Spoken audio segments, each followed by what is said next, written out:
من برای جفتتون بمیرم خدا نکنه عزیزم. این چه حرفیه؟ عزیزم بعد خدا چند نکنه. بعضیا واقعا مهربون با شخصیت. دیدی لیدا مثلا بعضیا میان آیدیشون فیکه خب ولی ام. انقدر با شخصیتن، انقدر خوشگل مینویسن، بهتر از اینایی که عکس پروفایل دارن. آره به خدا. او الان من خودم هست طرف حالا تازه لایو گذار شده، یعنی به خون من تشنهه. یعنی یکی از آرزوی بزرگش اینه که یا من بمیرم یا پیجم بپره. آدمای کثافت هم زیادن، ولی خب آدم خوبم هستم وجود. آره خوبا خیلی بیشترن. آره خوشبختم. من یه مدت ناراحت میشدم، به بچه‌ام گفتم دیگه لایو نمیذارم، مخم نمیکشه. بعد دختر عزیزم پسر عزیزم اینقدر واقعا ازشون انرژی میگه که میگه خب خوشگل، میگم چیه؟ میگه 5 نفر توهین میکنن و 555 نفر دارن میگن قربونت برم.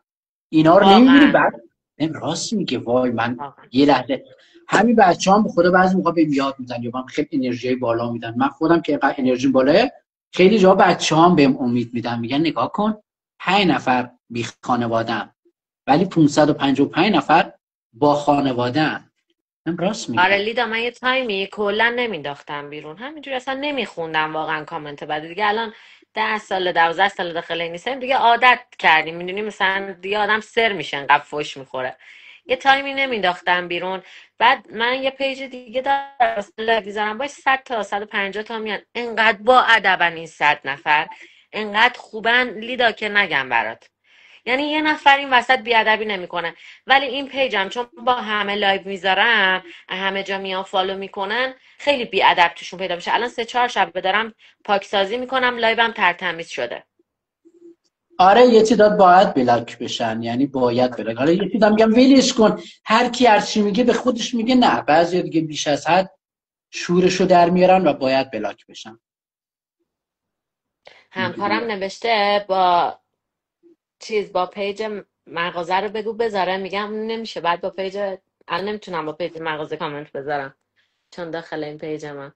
یه تعداد حالا احمق که اوکیش میگن. میکنم. لیدا آدرس تو واسم بفرست، آدرس تو امشب بعد لایو برام بفرست، الان به دایرکت میدم که دوشنبه فردا که تعطیلیه، دوشنبه ارسال کنم انشالله با تیپاکس بفرستم که تا پنجشنبه ببینم ولی دستت یونا میرسه. جون اینی جدی میگم، دوست ندارم به خاطر من اذیت بشی، به خدا دوست ندارم. نه بابا نه، خیلی میخوام 2 تا بسته دارم مشهد، به اون بنده خدا میخوام بفرستم، بهش قول داده بودم بفرستم که برام بذاره، حالا اگه دوست داشتیم بذاری. اوکی باشه عزیزم، مرسی. بعد آره خواهشم. این داشتم 2 نفر میگفتم رو بیار اون بالا لیدا. دو که الان میارم. اون بعضی آدمایی که رو مخیان مینویسن اسم فلانی رو نیار، من هیچ وقت اسم کسی رو نمیارم. گفتم یک بنده خدایی. خب اینایی که دنبال اینن که مشکل سازی کنن، باز گوخوری کنن، خبر ببرن اینور اونور، بلاکشون میکنم. من خودم میگه عقلش آدرس به دورم کسی نیست. نمیده، من کسی نیستم فدات شم، مگه من لات سر خیابونم؟ اوکی نه مشکلی نیست. من آدرس آره به یونا جون اعتماد دارم، ولی به اون عجوبه ای که میخوای برامونم بفرستی آدرس منو اصلا بهش ندی، چون اون نه دنبال درد عزیزم سره. مگه چیه، نه. آره نه، اون خودشو مظلوم و خوب اصلا نشون میده لیدا ولی آدرس خونه خودتو نده عزیزم، فردا اتفاقی نیفته والا از چش من بچه ها ببینن، آدرس فامیلتون رو بده. اوکی مشکلی نه. منظور که اون بنده خدا مال کانادا نه ولش کن میگم میگم. فردا دور از جون اتفاقی نیفته بگی مثلا چی شده فلانه. مشکل نداره، من براتون آدرس میفرستم. بچه ها هیچ کی نیست درخواست نداده که کسی رو بیارم بالا. واسه مسیح و یه لحظه فکر کنم مسیح خدا تو رو ورد داره من راحت شم. خب این ریکوست بده. مسیح هم من خیلی خوبه.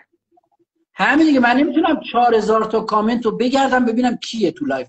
خب خاک به سرتان نره، خبرتان بین ریکوست بدین دیگه. خاک به سر. بابا جان برام درخواست رو اینم بندازید بچه ها. ریکوست با بدن دیگه. من برم 4000 تا کامنت رو دونه دونه بگردم ببینم قسمت کیه سرچ نداری لیدا؟ قسمت سرچ نداری؟ که لایو رو بفرستم براشون. نه نه اینجوری وقتی میخوای یکی رو بیاری بالا، اون بالا یه قسمت سرچ باز میشه، مینویسی اول اسمشونو میزنی میان بالا. خب نمیدونم اینا رو دارم خب، ولی آنلاین نیستن. میدونی چی میگم؟ آها خب نیستن داخل لایف آره دیگه پس. نیستن. بعد اینجوریه. آره آدرس خونه مامانتو بده لیدا، آدرس خونه خودتو نده بچه فردا شهر نشه. یونا جون شاید این دوستی حالا خوشبختانه شاید تجربه نکنیم، ولی من اینقدر آدم عوضی دیدم که از هر راهی از هر لوکیشنی میخوان که بیان مشکل درست کنن. خب که من یه بنده خدا عزیز من شما ارتباطت با اون آدما اشتباه بوده فدات شم. میدونی چی آره میگم؟ همینی که داری برای شما فیدبک میفرستی بزرگترین دشمن خونی منه، مثلا دارم میگم. خب برای همین آره دیگه نه بابا من حواسم هست. نه اون بنده خدا هم گفتش که گفتم تو هم آدرس تو نده، فقط به اونم گفتم یه جای دیگر برید هر جایی که اوکی خونه فامیلاتون فلان. حالا من دوست ندارم خدای نکرده این وسط حالا خدای نکرده اتفاقی بیفته بخواین از چش من ببینید اینم که یونا جون بگید میگم یونا بود آدرس رو داشت. نه عزیزم یونا جون تک و توکم خوشبختانه زیاد نیستم، ولی یک تک و توک آدم الاف و نه بیکارم. کلا حالا لیدا با هر کس هم ببین اینو همیشه یادت باشه، حالا با پسری خارج از محیط مثلا اون دور و برت دوست میشی، هیچ موقع نگو خونت کجاست. خب بذار یه هفته طرفو بشناسی، بالاخره خوب و بد خودش رو آره نشون میده، بعد بیارش تو خونت. خیلی داستان پیش میاد میشه مثل اون بنده خدا. یونا جون یه نفر رو 6 سال میشناختم، گفتم این دیگه آخرش قدیمیه. خب گفتم این دیگه میشه اعتماد کرد. بعدشون خونم و بلد بود، بچه ها هم حسان بلد بودن، این میدونست. خب کاری نداره. بعد اومد و گفت با هم باشیم و اینا. بعد اومد که باهاش طی کردیم یه مدت با هم باشیم، اگه با هم ساختیم میریم جلو، اگه نه که گفت باش. اومدیم و 20 روزمون تمام شد. گفتم من به این دلایل نمیتونم با تو باشم عزیزم، خیلی دوستانه بریم. گفت نه من نمیرم. روز اول که گفتی من به تو دل دادم، تو مال منی، در خونت میشینم، نمیرم. زنگ بزن به فلان جا، کار نداریم. بعد که دید که نه دیگه واقعا من نمیتونم با شرطش بسازم، از سر کوچه فیلم گرفت تا رو پلاک خونم استوری کرد. دیدم با پیج خب فیکم. این قدیمی، یعنی با این پیج فیکم نه با پیج مغازه دیدم. دوست قدیمی که این بلا رو سرت بیاره، از پسری که 10 روزه باش آشنا میشی اون چه توقع داری ازش؟ خب خیلی کارش زشت بود. خیلی ببین پشمام ریخته بود. استوریشو دیدم یه لحظه اومد تو نامردی سرچم، الان یه شده بار رفته بودم افتخار. لایوشو ببینم، اومد تو سرچم رفتم زدم دیدم این چیه، این پلاکه چیه گذاشته. پشمام ریخت گفتم ولی لیدا خواهشن اصلا تو بگو چشام بهش اعتماد دارم، یه هفته با یارو برو بیا اصلا سر کوچت پیاده شو، یه جای دیگه پیاده شو، بقیه‌شو پیاده بیا، نذار خونتو یاد بگیرن. آره اونی که آره نمیگم اینی که قدیمی بود دیگه، گفتم این دیگه آخرشه قدیمی خواد. بعدش هم ما طی کردیم طبق کل قوانین دنیا و دوستی اینه که یه مدت تو رابطه میرید، تو 1 ماه 20 روز اگه اصلا خسته نشدین که هیچی همدیگر خیلی دوست دارین، میرید تو 1 ماه دوم 5 6 تا 1 ماه باید بگذره تا برین زیر سقف. آقا اومده این حرفا رو طی کردیم، روز 20م که میگم من نمیتونم، باید بتونی، تو مال منی، من نمیدونم یا مال منی یا مال هیچکی نیستی. اگه بخوای با من نباشی دیگه از سایت بترس، اگه با من نباشی تو رو خواهم کشت، پخت خواهم خورد. اینجوری یا دیگه زد به در خیلی نمیدونم. لیدا واقعا همچین کسایی خیلی خطرناکن. یه موقع اسید میریزه رو صورتت، یه موقع میاد خونت و بلا سرش میاره میسوزونه، 1000 تا اتفاق میفته. آره واقعا به این بابا چشات هم اعتماد نکن. بذار با یارو بری بیا ببینی کیه چی کاره است فلان، بعد بیارش داخل خونت. تو برو اونجا ولی نذار کسی بیاد خونه. ای داداش جان چی بگم، اینقدر ضربه خوردم یکی دوتا نبودم. درود ملکه. درود بر شما، بفرمایید. ایشونم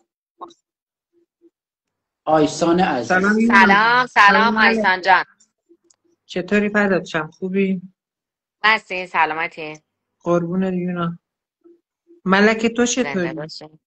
من عالیم عالی. my god چرا عالی نیستی؟ لیدا بهت گفته بود یا مال منی یا مال خاک. آره اوه از این به بعد از سایت میترسی، از فردا صبح از سایت هم بتر. واقعا هم از همچین آدمایی باید بترسی. بابا من طی کردم، گفتم اگه با هم نساختیم با زبون خوش بای بای میکنیم. گفت باشه.